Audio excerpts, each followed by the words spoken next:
Welcome back to the Imperfect Homeowner. Sorry, by the Imperfect Podcasters. If you can't tell, it's very, very hot in here. That's what we say every time, but it gets worse. We're hanging on by a thread, kind of like my hair today. It's been the longest week, and it hasn't even been 2 days yet into the week. So, yeah, today we're just going to get through today. Just sit back and enjoy in your AC, and here we go. What did you want to talk about, sir? The things to look for when it's hot with... Yeah, I think we can stay with the same theme of, it's hot out there. What are things as a homeowner you need to kind of pay attention to? And it's like last week we talked about, ways to keep your house cool and whatnot. So this is just some stuff like on the outside that we can talk about, but keep in mind, it's so hot. I feel like we're in an oven. We are in an oven. Here in this warehouse studio. Warehouse studio? Yeah. Yeah. The warehouse studio. Mm-hmm. Hangar 19, Fox 4 News. I can't get enough water. A lot of vacations going on right now. Indeed. Yeah. Indeed. This is the time to be sitting on a beach. I was say, go to where the water is. Yep. Or the mountains, because it's cooler there. That's preferred method. Right. Who does go to? I'm gonna go to the desert and vacation. I don't know that I've ever met anybody to do that. It's either mountains or beach, right? Most of the time. Yep. Let's go to a cooler climate. Cooler climate. Yes. Cool. Could do that. Well, all right. Let's talk about foundations. Here in Texas, that is a sore subject on foundations. Our goal will be to get an expert on here pretty soon so we can talk more in depth of it. But, the soil here in the North Texas region is just horrible. It moves. If you talk to a concrete guy, they say that your concrete's guaranteed to get hard and crack. Is what they always say. So this time of the year, as dry as it's getting, I think we're getting borderline into, at least in this region, a drought. I do know that there's a lot of parts in Texas out to the west that are dealing with wildfires and stuff like that, and it's just so dry. But here in the North Texas area, with it getting this dry, foundations are moving. Right. Because the soil gets so dry, you've seen it. It get the big cracks in your lawn and stuff like that, and it just makes that foundation shift. And so you remember a few episodes back, we were talking with Wendell over at All Pest Solutions. I appreciate you watching. He talked about in the mornings having that cup of coffee and just kind of walk around your house and kind of see how the bugs are doing.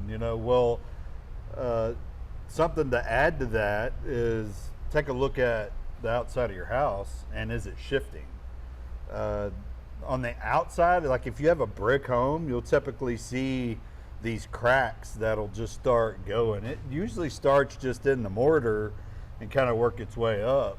The really bad cracks will start breaking the bricks completely as an area drops. Zone right there. That's really bad. So if you're just kind of doing a little walk around, or if you're out doing, mowing the lawn or whatever, or working in the flower bed, just kind of have that look around and see. Even around your windows on the exterior, you might see cracks in the bricks like that too. And even if you have wood, you'll see that wood shifting too on it. So it's a good idea to just walk around and see what's going on with it. And we'll also get bugs start going into those cracks too. So bugs and snakes. Yeah. And other spiders and So bears and oh my. So and tell all me, the things. Tell me, Finfrock, don't homeowners usually, should, because we're imperfect homeowners, should have a budget for foundation. I know as far as like owning rental properties, is that something we do? We have a budget for foundation because we know it's that bad in Texas. Like that's part of the cost of operating. Yeah.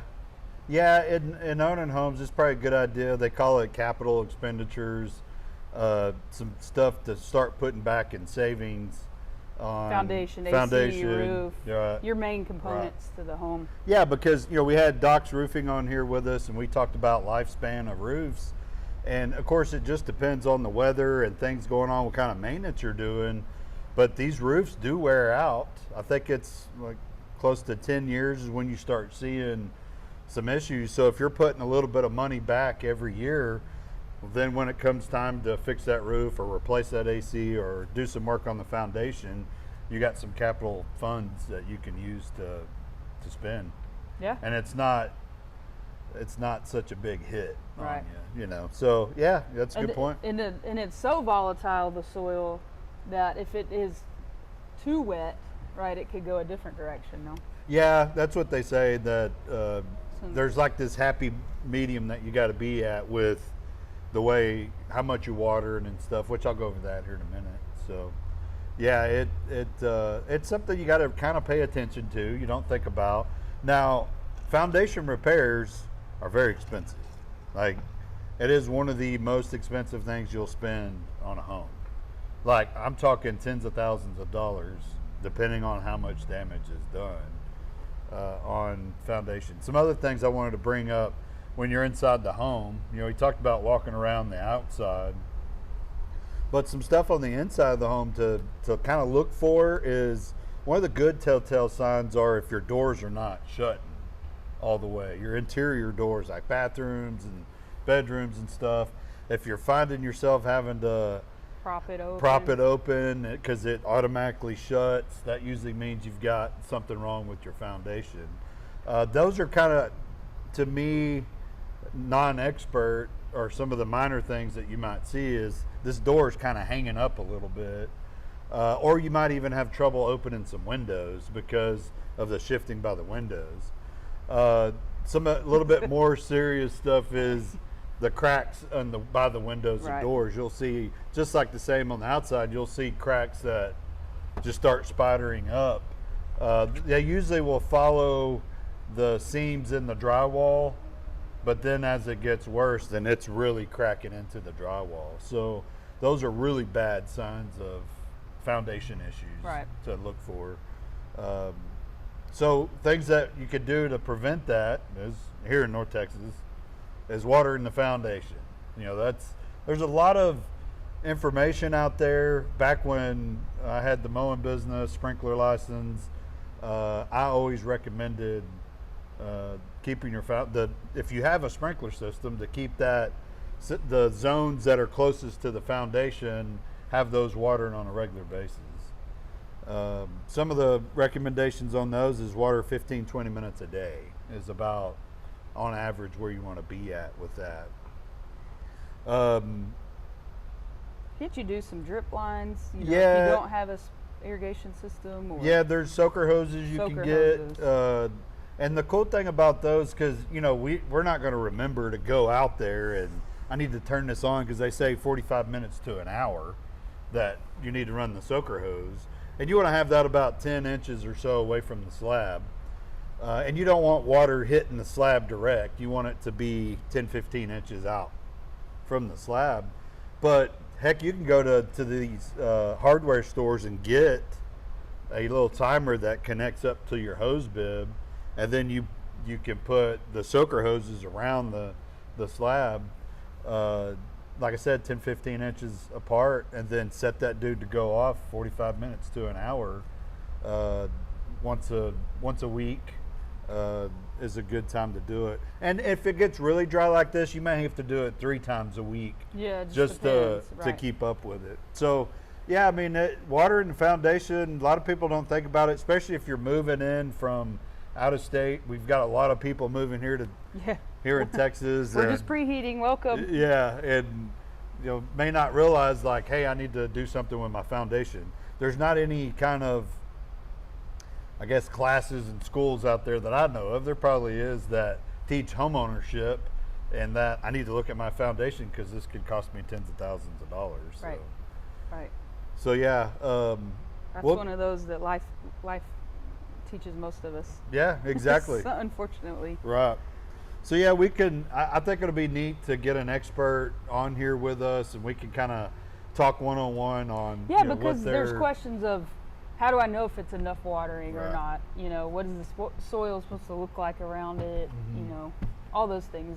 Probably little questions here and there you can ask to, Yeah, to exactly. verify. Right, So that because way you're not damaging it any more or less, or exactly, and protecting there's your home.